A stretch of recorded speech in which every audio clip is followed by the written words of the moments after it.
जळगावच्या चाळीसगावमध्ये एका 7 वर्षीय अल्पवयीन बालिकेचं अपहरण करून तिच्यावरती अत्याचाराचा प्रयत्न करण्यात आला। बालिका दुकानामध्ये जात असताना तिचं तोंड दाबून पडक्या घरामध्ये नेत नराधमानं अत्याचाराचा प्रयत्न केला। मात्र बालिकेने प्रसंगावधान राखत वेळीच पळ काढला।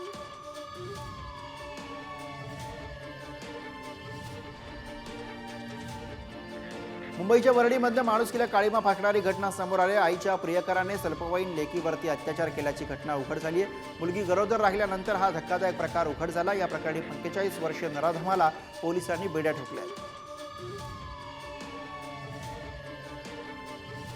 नाशिकच्या सटाणा तालुक्यामध्ये अवैध सावकारीच्या जाचाला कंटाळून एका तरुण व्यावसायिकाने आत्महत्या केली। या प्रकरणी सटाणा पोलिसांनी 12 सावकारांना अटक केली आहे। त्यातील 8 सावकारांना अटक करण्यात आली। यामध्ये 2 महिलांचा सुद्धा समावेश आहे।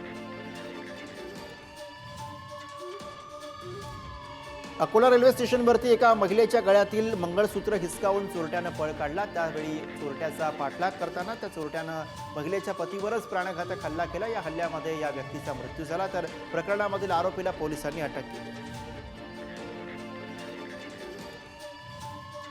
जळगावात बसमधून प्रवास करणाऱ्या महिलांचे दागिने चोरणाऱ्या महिलांच्या टोळीला जेरबंद करण्यात यश आलंय। 9 तोळं सोनं लांबवणाऱ्या यवतमाळच्या महिलांच्या टोळीचा सतत 7 दिवस पाठलाग करून अमळनेर पोलिसांनी त्यांना पकडले। लग्न समारंभासाठी निघालेल्या महिलेचे दागिने टोळीनं लांबवले होते।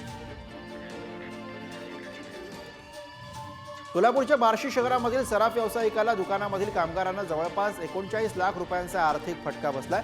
या प्रकरणी संबंधित सुवर्णकार कामगार शुभ शरद वेदपाठक याच्या विरोधामध्ये बार्शी पोलीस ठाण्यामध्ये तक्रार दाखल करण्यात आली। गोंदियामध्ये बाईक चोरणाऱ्या अल्पवयीनाला ताब्यात घेण्यात रेल्वे पोलिसांना यश मिळाले। रेल्वे टपाल जमा करण्यासाठी रेल्वे पोस्ट ऑफिसामध्ये आलेल्या नागरिकाची बाईक त्यानं चोरली होती। सीसीटीव्ही फुटेजच्या आधारे पोलिसांनी त्याला ताब्यात घेतलं।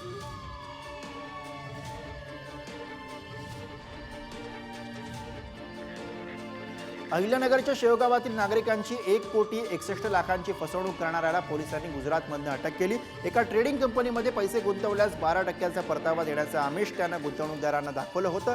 फसवणुकीनंतर तो गुजरातमध्ये पळून गेला होता। पुण्याच्या बिबवेवाडी पोलिसांनी तब्बल 80,000 लिटर गावठी दारू जप्त करत एका महिलेला ताब्यात घेतलंय। ही महिला दारूची विक्री करत असल्याची माहिती पोलिसांना मिळाली होती। त्या माहितीच्या आधारे पोलिसांनी या महिलेला ताब्यात घेतलं। पुढील तपास पोलीस करतात। जळगावच्या यावलमधील किनगावात शेतकऱ्याचा हरभरा अज्ञातानं पेटवल्याची घटना घडली। या अज्ञाताविरोधात गुन्हा नोंदवण्यात आला। रब्बी हंगामातील हरभऱ्याची कापणी करून त्याचा ढीग शेतामध्ये जमा केला होता। मध्यरात्रीच्या सुमारास ही आग लावण्यात आली।